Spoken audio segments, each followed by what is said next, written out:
All right, ready to talk about the appendicular skeleton. The rest of the bones, 126 total, predominantly built for movement.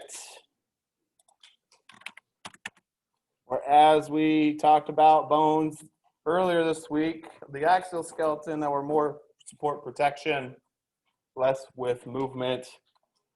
Some movement, like within the neck and stuff like that, or jaw, but not nearly as movable as what we see here with the appendicular skeleton. This includes bones of the upper and lower limbs, so your arms and legs. As I said, 126 total. In kind of a breakdown here, for the upper limb, there are two what we call pectoral or shoulder girdles, which includes your scapula and the clavicle. And then you've got your arm, that includes 30 bones. Now this is each arm because we have two arms. One humerus, your upper arm, then two forearm bones, one in radius, 8 carpal bones, your wrist, 5 metacarpal bones, your hand, 14 phalanges, fingers. Okay. Down in your lower body, you have one, what we call pelvic or hip girdle, which is 2 bones, hip bones. They connect to the sacrum to form the pelvis. And then you've got the biggest, longest, strongest bone in the body, the femur, patella, kneecap, 2 lower leg bones, tibia and fibula, 7 tarsal ankle bones, 5 metatarsal foot bones, 14 phalanges, toe bones. And just like what we did with the axial skeleton, we're going to go through them one by one, starting at the top with our clavicle and scapula. Now, unfortunately, for you guys, as you'll find, since these bones are associated with motion, they're associated with joints, and that means they've got special structures and features that enable them to form these joints, which means there's a lot of things that we're going to be identifying. Less coloring in this lecture, so we should be able to meet a little bit, or go a little quicker.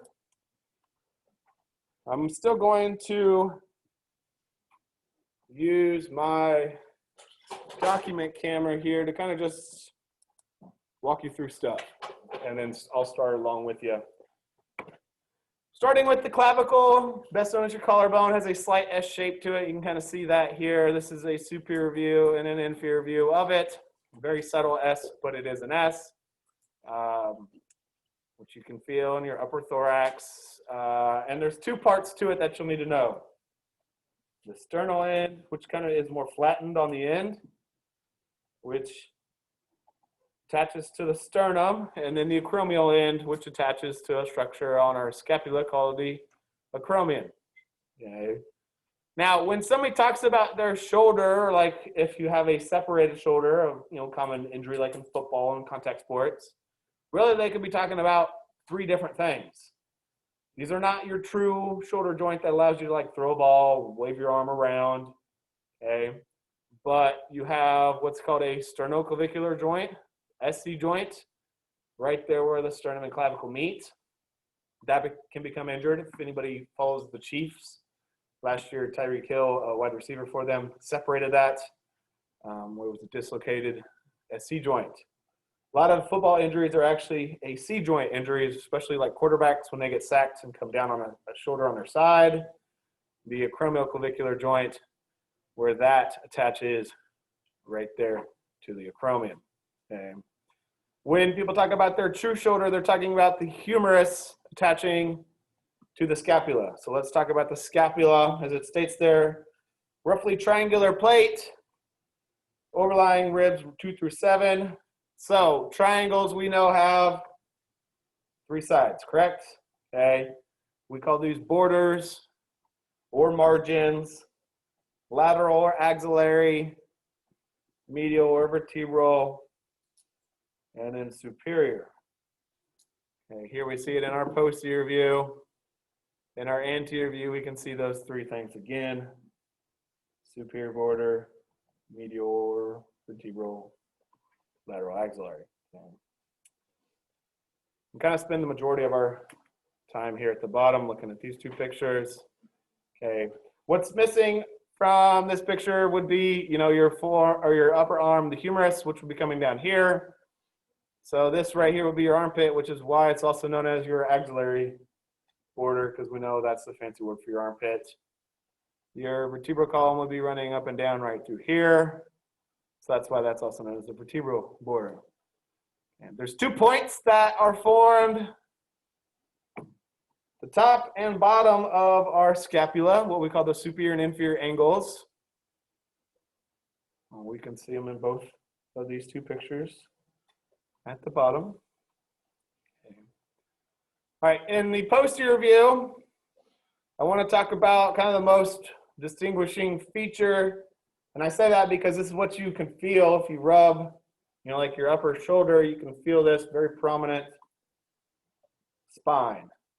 Okay. It's a ridge that goes across. Above that spine is a depression called a supraspinous fossa. Below it is an infraspinous fossa. As you guys should remember, supra, we said, means superior, so supraspinous, above the spine, infraspinous, below the spine. Okay, I'm sure everybody's heard of your rotator cuff before. Rotator cuff is a set of 4 muscles and their associated tendons. There's a muscle that belongs to that group. There's 4 of them. It sits in this fossa. It's called the supraspinatus. There's also an infraspinatus, named for the spinous fossa that they, infra and supra fossas that they sit in. Okay. There's a third fossa, only visible in the anterior view, called the subscapular fossa. And that's where a third rotator cuff muscle sits. This is called your subscapularis muscle. And we'll talk more about these muscles in our next unit when we talk about muscles. There's a fourth fossa, but it's also listed here as a cavity. So I'll put in quotes here, fossa. This is called the glenoid cavity or glenoid fossa. And this is the main reason I really include this lateral view, looking at the side of the scapula that faces outward to show that kind of cup-like opening. This is where we form the true major shoulder joint called the glenohumeral joint or GH joint between the glenoid of the scapula and the humerus. Okay. Let's see. Back to the spine. On the posterior side, it runs across, but as we see here in our lateral view, it has a kind of anterior curvature because this is the front. This is anterior, so this would be toward the front of the body. Is an extension of that called an acromion or acromion process. That's where that acromial end of our scapula, or excuse me, our clavicle meets to form that AC joint that I was talking about just a little bit ago. You do not want to confuse the acromion with the coracoid process. This is another kind of hook-like structure. You can see it best here in the anterior view as well as here. This is where prominent muscles like your biceps attach.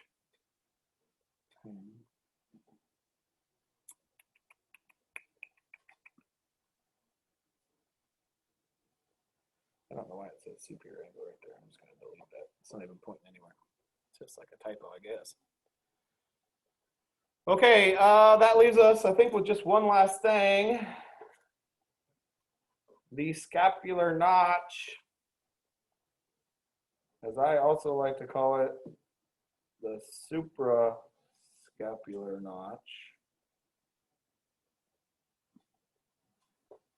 Little depression at the top, hence the name suprascapular.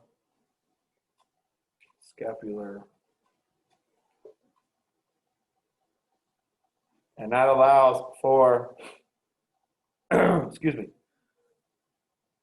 nerve to pass through. Okay, suprascapular notch. So, moral of these two pictures, know everything.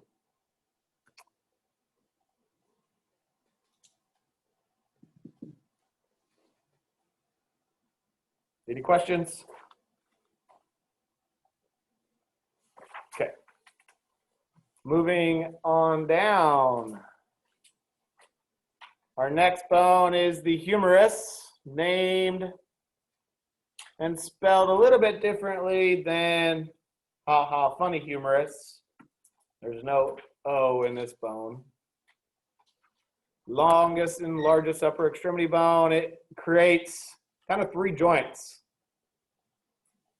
Your shoulder and then two elbow joints. Well, that sounds kind of weird because, we don't think of our elbow as two joints. But I told you this already. When two bones meet, that's a joint, right? We have two forearm bones, so there's two plates down there at the elbow, one where the ulna articulates, one where the radius articulates. Okay, we'll get to that here in a second. We've got an anterior view here on the left, posterior view on the right, which are labeled for you. And, if you see these on the exam, they will be labeled like that. Okay, so that'll be helpful. First things first, the most obvious feature of the humerus is its very rounded ball-like head. This is going to be the ball that fits in that socket that we just talked about, the glenoid cavity of the shoulder blade, that is shoulder blade, scapula, forming our true shoulder joint, the GH joint, glenohumeral. Now, just like our head on top of our neck, which is nice and round, okay, the humerus has a constricted neck. In fact, actually, there's two different necks to the humerus. That's what these dotted lines represent. These are not actually specific things that you'd find. You wouldn't see dotted lines unless somebody drew them on there. Right next to that rounded head is what we call its anatomical neck, where it really kind of starts to skinny up. It's like the metaphysis of this bone would be its surgical neck. Okay. A couple structures to identify that are important muscle attachment sites, as well as ligament attachment sites, are the greater and the lesser tubercles. The greater is a lateral projection. You can actually feel that if you know where to feel on the kind of top point of your shoulder. Should be able to feel a nice rough point. Your lesser tubercle is not visible here in the posterior view because it points straight ahead. It's on the front of the humerus and it points directly anterior, so we can only see it there. There's a little groove. I'm going to darken it in. Between those, called an intertubercular sulcus or intertubercular groove. Once again, we know inter means between, so that's a groove between the tubercles. And that biceps muscle I already mentioned this morning, one of its tendons runs up through that space, through that groove, on its way up to attach to the scapula. You're not going to have to worry about the radial groove, the body or shaft, but I do want you to know the deltoid tuberosity, which is about a halfway, maybe a third or so. Very kind of subtle outward projection, pointing out laterally. It's called the deltoid tuberosity because this is where your deltoid muscle inserts. Where's your deltoid? Anybody know? It's this big muscle here on the side of the shoulders. That guys like to get big so they look like they're 6 feet wide. Okay, last set of things to know are down there at that elbow, which once again, I could really say elbows. Let's highlight first the what we call trochlea and the capitulum. And I'll draw an arrow over here to the trochlea in our posterior view because it is visible. Kind of I'll just draw a line around them so you can kind of see their shape. Trochlea kind of looks like a bow tie or a butterfly, if you think of it that way. This is going to articulate with the humerus to form the true elbow hinge joint that allows you to flex your biceps and extend your arm by contracting your triceps. The capitulum is a much less important joint between the radius and the humerus. Right above the trochlea in the anterior view is a coronoid fossa. Very small depression. The much larger posterior fossa is called the olecranon or olecranon fossa. Now on the next page, when we talk about the humerus, we'll see that the humerus has what's called a coronoid process and an olecranon or olecranon process. Your ulna has kind of a U shape to it there that fits right along this. Okay, and when we flex and extend our elbow, the points of that U fit right into these holes, locking our elbow in place when we extend it and when we flex it. So it keeps a very nice, steady, protected joint. Okay. Last thing I want to talk about are these epicondyles. Epicondyles are projections that we'll see on multiple bones that project out sideways from the bone, either medially or laterally. Okay. Now here's some help. Okay.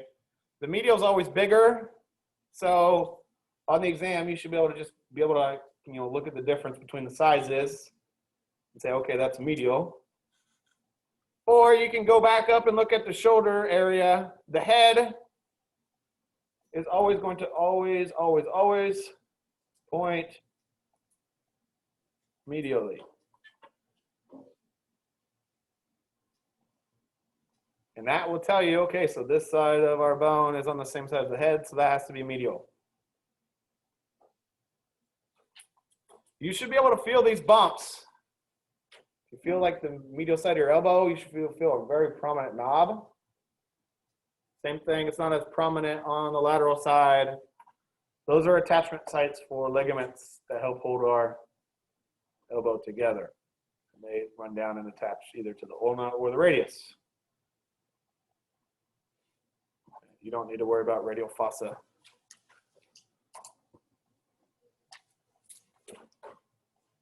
Questions on any of those? Okay, let's talk about the radius and ulna that I've been mentioning. Can you guys read that, or do I need to zoom in farther? I could just switch over.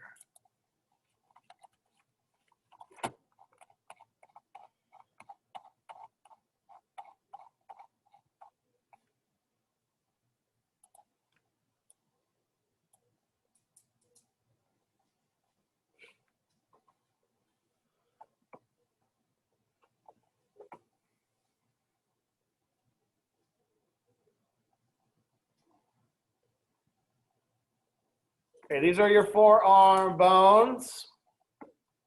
One is your thumb side, that would be the radius. One is your pinky side, that would be the ulna. So which one is medial, radius or ulna?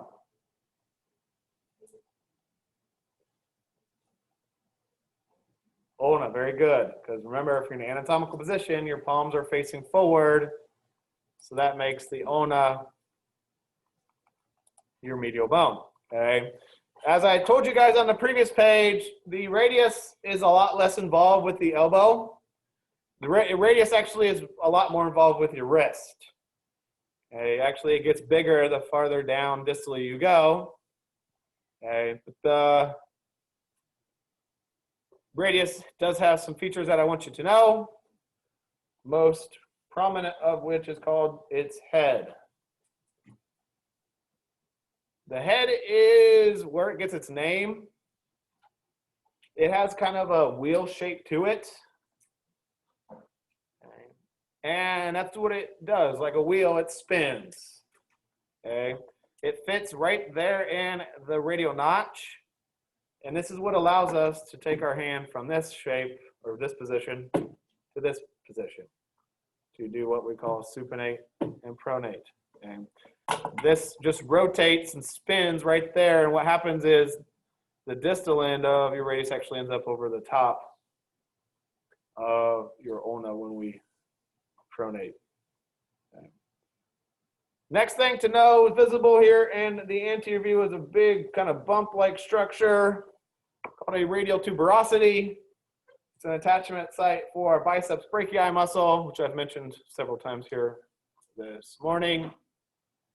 And then another very prominent thing, last thing to know, besides just from being able to identify it as a radius, is the styloid process. And you can feel this right about where your watch would be. You should be able to find and feel for a kind of bump. You can feel one on the medial side, on your pinky side, because your ulna has one as well, which is something that you're going to need to know. Kind of a point, and these kind of help wrap around and cradle your wrist bones, which are going to be right here. So that gives kind of stability to your wrist. Like I said, radius is not so much involved with the elbow, it's more so involved with your wrist. The opposite can be said for your ulna, which gets smaller distally and is a lot more complicated and involved in your elbow. Okay. On the previous page, we talked about your ulna having your humerus having what's called a trochlea. Here, your ulna has what we call trochlear notch. Okay. That's what this U-shaped notch is, and it's the real reason I included this picture. In fact, if you turn it sideways, it looks like a U, like I said, which is handy because it's within the ulna. So U for ulna, U for that trochlear notch. Okay, that wraps around that trochlea of our humerus to form our true elbow hinge joint that I was mentioning. Okay, so there's kind of 2 points at the opposite sides of those, one of which is called the coronoid process. It's on the anterior surface. Now here's where you might get super frustrated. We just talked about your scapula and how it had a coracoid process. This is a coronoid process. Because why not try to confuse anatomy students?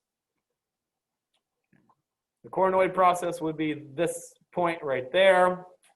Okay, the point along with the tip of your elbow, so it's visible here in our posterior view, is the olecranon or olecranon. Sometimes olecranon or olecranon process is what you rest your elbow on when you put your elbows on the table. That's the point. What we call that a lot of times, your funny bone, right? Okay, there's a nerve that comes right there. It's actually called your ulnar nerve. That sometimes you can accidentally strike it if you get hit in the elbow. It can be quite painful. There's nothing funny about it. I don't know why it's called the funny bone. Already mentioned the function of that radial notch to allow the ulna to rotate as we supinate and pronate. And that's what you can see, the notch right there. And then there's also, like the radius and ulnar tuberosity, attachment site for muscles, specifically the biceps as well. And then you should just be able to identify the ulna. Now, what's missing in these 2 pictures would be a long ligament that goes all the way down the length of those 2 bones to help hold them together. What you had to write down earlier is the interosseous membrane. Remember, inter means between, osseous refers to bone, so it's a membrane between bones. We also have one of those in our lower leg between the tib and the fib. And I already talked about the styloid process distally, highlighted it or started it, so I won't worry about doing it again. Questions on any of those?